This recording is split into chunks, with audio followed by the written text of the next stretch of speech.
నిరసనగా సచివాలయ ముట్టడికి విద్యార్థి సంఘాలు పిలుపునిచ్చాయి. ఇక విద్యార్థులపై పోలీసులు లాఠీ చార్జ్ చేశారు, బాష్ప వాయువు ప్రయోగించారు. ఇక పోలీసుల తీరుపై బీజేపీ 12 గంటల బంద్కు పిలుపునిచ్చింది. పలు చోట్ల హింసాత్మకంగా మారింది బంద్. పలు చోట్ల బాంబు పేలులకు కూడా దారితీసింది. కాల్పులు కూడా జరుపుతున్నారు పోలీసులు. ఉత్తర 24 గంటల పరగణల జిల్లాలో బీజేపీ నేత ప్రియాంగు పాండే కారుపై దుండగులు కాల్పులు జరిపారు. సురక్షితంగా బయటపడ్డాడు ప్రియాంగు పాండే. ఇదంతా తృణమూల్ కాంగ్రెస్ పోలీసుల కుట్రే అంటున్నారు బీజేపీ నేతలు. మరోవైపు ప్రభుత్వానికి వ్యతిరేకంగా బీజేపీ నేతలు ఆందోళన చేస్తున్నారు. ఇక బంద్తో ఎక్కడికక్కడే బస్సులన్నీ కూడా నిలిచిపోయాయి. రైల్వే ట్రాక్లపై బీజేపీ నేతలు నిరసన వ్యక్తం చేస్తున్నారు. ఇక పలు రైళ్ల రాకపోకలకు అంతరాయం కలుగుతోంది. ఆగస్టు 9వ తేదీన రాత్రి అంటే సుమారుగా ఆగస్టు 10వ తేదీన ఉదయం 2 గంటల నుంచి 4 గంటల సమయంలో 4 గంటల ఆ సమయంలో అభయపై జరిగిన అత్యాచార ఘటన సుమారుగా ఈ రోజు వరకు కూడా ఏ విధంగా కూడా బయటకు రాలేదు. ఎవరు నిందితులు అనే విషయాన్ని కూడా తేటతెల్లం చేయలేదు. పోస్ట్ మార్టం రిపోర్ట్లో కూడా అనేక అనుమానాలు తావిస్తున్నాయి.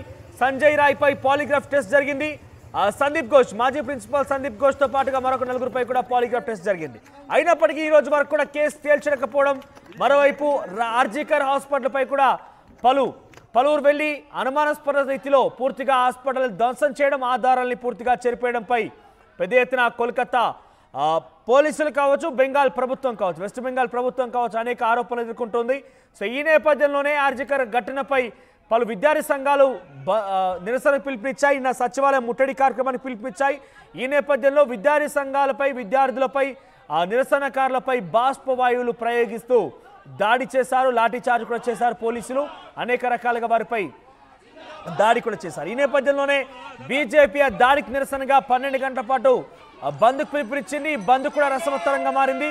ఈ బంద్లో కాల్పులకు పాల్పడ్డారు కొంతమంది గుర్తులేని దుండగులు. బీజేపీ నేతపై కాల్పులకు పాల్పడడంతో ఒక్కసారిగా బీజేపీ నేతలు ఇది ముమ్మాటికి తృణమూల్ కాంగ్రెస్ పని, ఆ తర్వాత పోలీసుల కుట్రే అంటున్నారు బీజేపీ నాయకులు.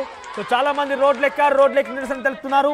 నిన్న విద్యార్థి నాయకులు ధర్నాకి నిరసనగా అందరు రోడ్లెక్కి నిరసన తెలుపుతున్నారు. సామాన్య మహిళలు, మధ్యతరగతి జీవితాలు కూడా రోడ్డెక్కాయి. ఈ రకంగా చేస్తూ పోతే వెస్ట్ బెంగాల్లో మరింతగా కూడా ఈ వివాదం రాజుకునే అవకాశం ఉంది.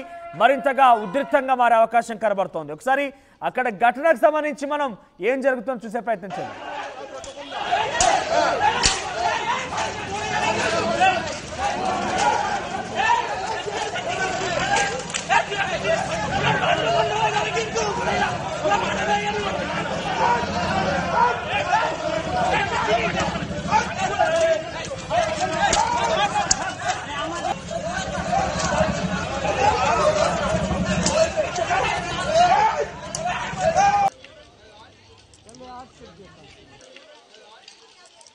আজকে দেখুন আপনারা কিভাবে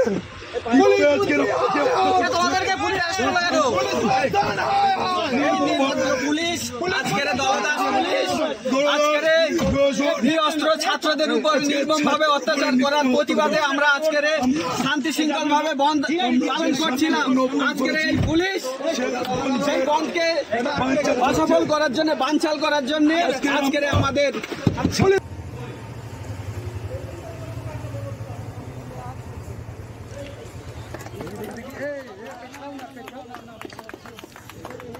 সামনে থেকে সরে যান একটু।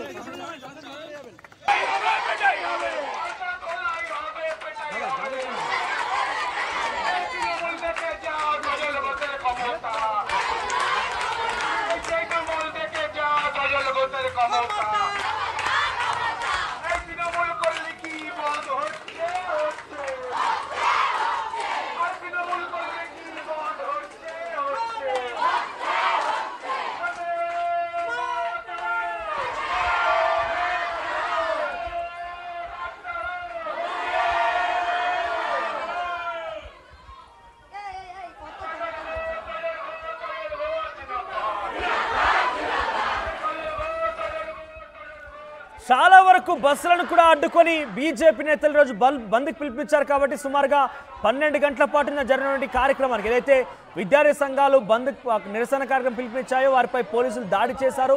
దానికి వ్యతిరేకంగా పోలీసులు చేసినటువంటి దాడికి వ్యతిరేకంగా ఈరోజు బంద్ పిలిపించారు. సో చాలా చోట్ల బస్సులు రవాణా నిలిచిపోయింది. అడ్డుకొని మరి వారందరూ కూడా బయటకు దించేస్తున్నారు పోలీసులు. బీజేపీ కార్యకర్తలు, బీజేపీ నాయకులు ఆ బస్సులను అడ్డుకొని మరి అందులో ప్రయాణిస్తున్నటువంటి కాలేజీకి వెళ్ళే విద్యార్థుల్ని, ఉద్యోగాలకు వెళ్ళేటువంటి ఉద్యోగస్తులను కిందికి దించివేస్తున్నారు. ఎక్కడి రవాణా అక్కడ నిలిచిపోయింది. సామాన్య జనం కూడా రోడ్డు ఎక్కారంటే పరిస్థితి అర్థం చేసుకోవచ్చు. తీవ్ర రూపం దాల్చిందనేది ఇది ఈ రకంగా కొనసాగితే కనుక డెఫినెట్గా వెస్ట్ బెంగాల్ ఒక యుద్ధం భూమిగా మారే అవకాశం ఉండబోతుంది. ఎందుకంటే వెస్ట్ బెంగాల్లో ఇప్పటికే సుమారుగా ఆగస్టు 9వ తేదీ నుంచి ఈరోజు 28వ తేదీ కావస్తోంది. సుమారుగా 10-12 రోజులు కావస్తోంది. ఇప్పటివరకు ఎటువంటి విషయాన్ని తేల్చలేకపోయారు. సుమారుగా 20 రోజులు కావస్తోంది. 20 రోజులు అయినప్పటికీ ఎటువంటి విషయాన్ని తేల్చలేదు. సిబిఐ ఎంక్వైరీ ప్రారంభించింది. సిబిఐ కూడా ఎంక్వైరీ చేస్తున్నామంటుంది. పాలిగ్రాఫ్ టెస్టులు చేస్తోంది. అనేక రకాలుగా విషయాలు వెల్లడిస్తోంది. కానీ ఆ కేసుకు సంబంధించి ఒక కొలికైతే రాలేదు. సో ఇంకా కూడా అక్కడ ప్రకంపనలు రేపుతోంది. ఆర్జికర్ హాస్పిటల్లో జూనియర్ డాక్టర్ ఘటన. సామాన్య ప్రజలందరూ రోడ్డెక్కి నిరసన తెలుపుతున్నారు. సో ఇక్కడ చూస్తే ఒక చోట బీజేపీ కార్యకర్తలు బీజేపీ జెండాలతో నిరసన తెలుపుతున్న నేపథ్యంలో చాలా మంది కొంత బీజేపీ వ్యతిరేకులందరూ కూడా అక్కడ చేరుకొని వారి చేతిలో ఉన్న కర్రలను తీసుకొని వారి మీద దాడి చేస్తున్నారు. సో పరస్పరంగా బీజేపీ కార్యకర్తలు అటు వచ్చినటువంటి మరొక వ్యతిరేక వర్గం వైపు కూడా పరస్పరంగా దాడులు జరిగాయి. ఒకరిపై ఒకరు దాడి చేస్తున్నారు, కర్రలతో కొట్టుకున్నారు. ఒక చోట బీజేపీ నేత కారుపై కూడా కాల్పులు జరిపారు గుర్తు దుండగులు. సో ఇది ఒక యుద్ధ భూమిగా మారే అవకాశం ఈ రకం కొనసాగితే కనుక ఆర్జికర్ హాస్పిటల్ ఘటనకు సంబంధించి ఇంకా కూడా ఉద్రిక్తతలు కొనసాగుతున్నాయి. పలు జిల్లాల్లో బంద్ స్వచ్ఛందంగా జరిగితే మరికొన్ని జిల్లాల్లో బీజేపీ ఆ తర్వాత వ్యతిరేక వర్గాల మధ్య పరస్పరంగా దాడులు జరుగుతున్నాయి. బీజేపీని పొలిటిసైజ్ చేసే ప్రయత్నం చేస్తోంది, రాజకీయంగా మలిచే ప్రయత్నం చేస్తున్నట్టుగా తృణమూల్ కాంగ్రెస్ ఆరోపిస్తోంది. ఇది కేవలం రాజకీయ కక్షపూరితంగా ఈ అంశాన్ని రాజకీయంగా మలిచే ప్రయత్నం బీజేపీ చేస్తోంది. కోల్కతా పోలీసులు ఇప్పటికే కొంత విషయాల్ని సేకరించారు. ఆ తర్వాత సిబిఐకి కేసు ట్రాన్స్ఫర్ అయింది. కోల్కతా పోలీసుల నుంచి ఆ కేసు పూర్తిగా ట్రాన్స్ఫర్ అయిన నేపథ్యంలో సిబిఐ అంటే కేంద్ర సంస్థ పరిధినటువంటి ఆ ఎంక్వైరీని కాస్త రాజకీయంగా మలిచే దురుద్దేశంతోనే బీజేపీ ఇటువంటి ధర్నాలకు పిలుపునిస్తోంది. ఇవన్నీ కూడా బీజేపీ ప్రొవోకేటెడ్ ధర్నాలు, బీజేపీ ప్రొవోకేటెడ్ నిరసనలు అంటూ కూడా తృణమూల్ కాంగ్రెస్ ఆరోపిస్తోంది. మరోవైపు తృణమూల్ కాంగ్రెస్ ఈ కేసును తప్పుదో పట్టించే విధంగా ఆధారాలను పూర్తిగా ధ్వంసం చేసింది. కోల్కతా పోలీసులు ఒత్తాసు పలుకుతున్నారు. కోల్కతా పోలీసుల యొక్క సపోర్ట్ తోనే సంజయ్ రాయ్ ఈ ఘటనకు పాల్పడ్డాడు. కోల్కతా పోలీసులు అక్కడ ఆర్జికర్ ఘటన జరిగినటువంటి ఘటనపై పూర్తిగా కూడా అవాస్తవాలను బయటకు వెల్లడిస్తోంది.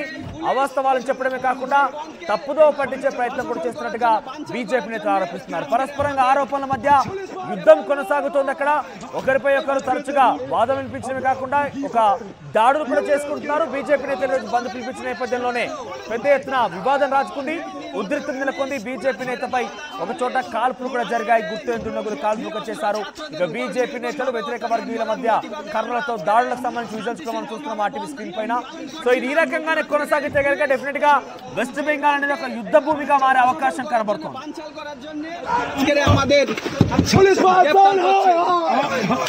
আজকে দেখুন আপনারা কিভাবে